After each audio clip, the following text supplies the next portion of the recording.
Alright, good morning. Kaya check muna. Ayan, taas kong konti. Okay. So ayan, magandang umaga sa inyo lahat. Ayan, may mga ganito talagang mga bisikleta nag-aabuso din sa bike lane eh. Porket bike lane eh, hindi naman pwedeng pasalubong kung tutusin. Salungat kayo eh. So ito, nasa magandang ano tayo, lane. Actually, dapat pwede na yung motor talaga. Kasi sayang nga yung lane, no? Wala naman masyadong nagbabike. Kita mo, isang tao lang yung nakita natin na nagbabike. Ayun pa pala. Biglang nadagdagan. Ayun. So day 2, pangalawang araw na gamit natin tong battery na kinabit natin na wala pang charging, na wala pang charge na ginawa. So ayan, may mga nakabike na rito. So ayan. So pagka nagbabike lane ka, yan, sabay mo lang yung takbo nila kasi baka mamaya masagi mo sila, di ba? Sa katandaan niyo po guys, ang mga nagbabike pwedeng mawala sa balance din, no? Kasi pagka hindi sila nakapagpadyak, alam niyo naman na pwedeng ma-out of balance, di ba? Hindi kagaya sa atin mga nakamotor o e-bike na konting silinyador mo pwede kang mag-balance, di ba? Kaya ingat lang din po kayo, share the road. Huwag po tayong feeling entitled. Okay, so ayan naman, motorcycle lane or motors sa highway, kaya natin sumabay sa takbuhan ng mga motor. Ang lilikot kasi ng motor sa totoo lang. Iba rin kasi yung pakiramdam, no? Yung medyo pag-iwang-iwang. Pero syempre mali yun, parang iba dating, di ba? So another day, wait natin. Siya eh, kahapon nasa 87 ba, 78%. So ito ngayon 77 volts ang nakikita natin sa panel na ka-rest. Ayan, kung pinipiga 76. So medyo gradual naman yung ganyang pagbaba, no? Matagal siya bago bumaba. Kasi same volts yung nakikita ninyo, di ba? Pero yung amperahe niya mas mataas. So kahit nasa yung dati ko 83 naman yun, nagpo-full charge siya ng 83 volts. Tapos pagka hanggang umuwi ako, nasa 73, 74 o mga 75. Pero pag medyo sagad ako bingkot, kasi umiikot kasi ako dun sa bayan, umabot ng 74 yun.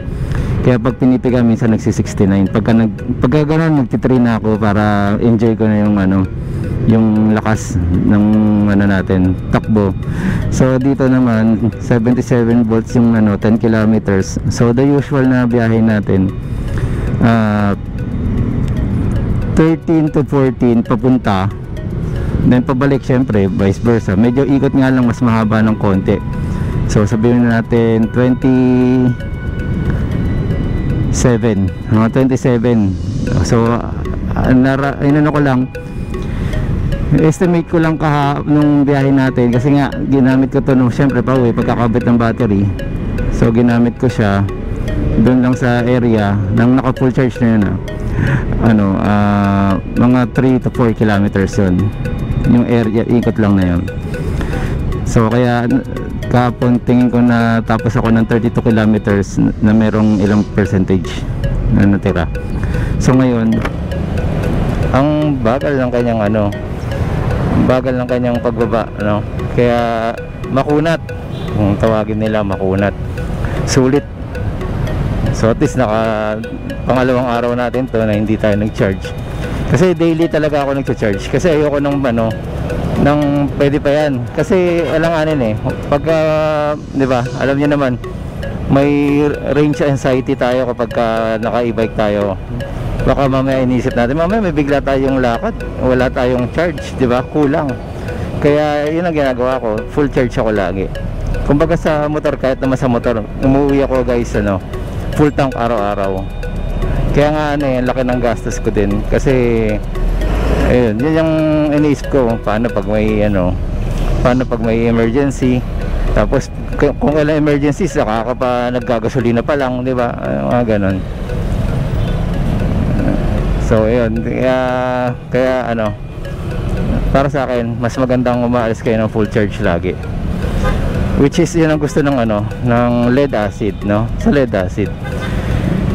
Pero sa ano, sa lithium, ako kalkulado ko lang naman din, kaya hindi ako nagcha-charge. Or para din sa inyo po, no, sinishare ko din po kung gaano katagal yung kaya na tong 65 amperes.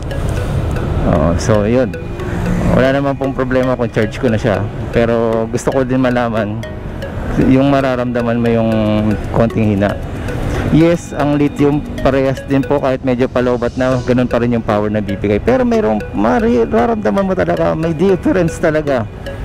May difference na mararamdaman na mahina yung hatak kesa sa medyo mas mataas ang charge niya. So ganun yung pakiramdam ko dito. So ayan, again, pagka nakastop tayo ng ganito at alam naman natin na maraming bata dito ang bigla na sumusulpot, no? Lagyan natin sa P para kahit na biglang hawakan dyan, eh hindi mag wild, no? Dami na tayo napanood na ganun. So ayun, kaya ingat-ingat lang. Tapos lalo na yung mga kargado, guys, ingat kayo, lalo na yung iba umiikot-ikot sa subdivision na kargado yung ano ninyo, tapos may bata kayo sa harapan. May napapanood naman na siguro kayo nun, sigurado naman ako kumalat din yun eh. Kakalaro ng ng ano eh, pagkahawak ng bata dito eh, dire-diretso bumangga, diba? Imagine kung malakas yung makina or kargado, no? Kaya ano, pwedeng ginagawa nun, kaya pwede talagang sumalpok. Saka meron din po tayong kasamahan noong araw nakamiyo siya ng kargado. Angkas niya yung anak niya, eh lakas talaga ng motor. Pag pinigaan ng ano ng anak niya, eh sakto yung poste sa harapan nila. Ayun, medyo yung bata nasawi, kasawi ang palad. Kaya ayun talaga, kailangan talaga alerto kayo, guys, at hindi kayo ano lumilipad, no? Kailangan alam niyo lagi ang mga pwedeng mangyari, hindi yung bahala na. Ano ba tawag ng prop ko dati doon? Fatalism. O sa mga ano dyan, major ng ano history yung dati kong ano, syempre shoutout natin yung ating professor na si Mr. Apostol. Hindi ko siya makakalimutan, boys, guys, boys, girls, dahil sa 2 taon kami nagkasama. So yun, ano na tayo, Miriam Defensor Santiago, ano nga ba, Avenue nga ba. Ayun, sa araw-araw nyo po nakikita sa vlog ko, dito po yan sa area na yan. Ayan, pero pagka ganito po, minsan nag-iiba po talaga tayo ng location, ng daan. Nagre-rerouting ako sa sarili ko dahil nga mahirap po, baka mamaya ano na tayo, maharang. Diba? So yung iba nga nagsishare lang ng kinita sa ano eh, sa Move It. Hindi na nagbubuk na, diba? Ay ano lang, isa-search lang yung ano, i-stock lang nila yung pangalan, share siya, di ba? Makikita yung pangalan niya. Masyadong petics yung pagmamalayonan. So on the way sa EDSA,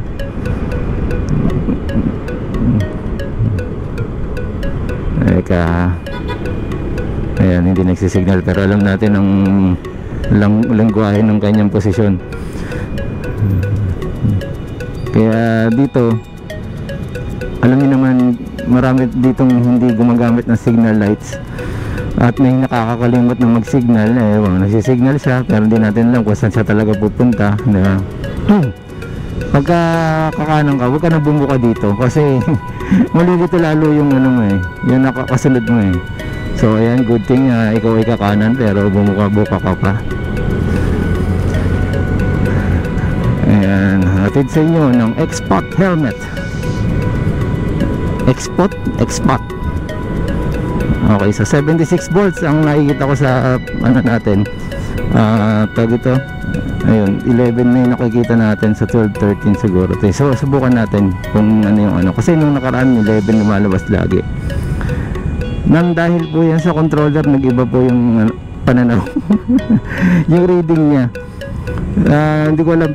Kaya nag-GPS ako eh. Kaya tinitingnan ko din yung ano. Pero at least hindi naman gano'n nalalayo. More or less 2 to 3 kilometers difference. Sabagay, malaki din yan, ano. Pero at least okay na yun. Alam na natin na gano'n yung ano. Kasi before 14 kilometers yung ano eh. Saka dati naman sa motor naka-analog tayo. Yun yung nakikita natin na range eh. 12, 13, ngayon. So depende talaga sa ruta. Ito kasing e-bike na to, pag pinatay mo re-reset yung ano eh, kilometro eh. Hindi mo ma-range test ng ano eh, na madali. Kailangan maglo-long ride ka talaga para malaman mo yung layo ng capacity niya. Okay, so pahit na tayo. Check natin yung ano, ilang segundo pa. 20, yan, 26, ano, 20 seconds. Yan. Ito po yung mga MMDA dito, mga magigiting. Kaya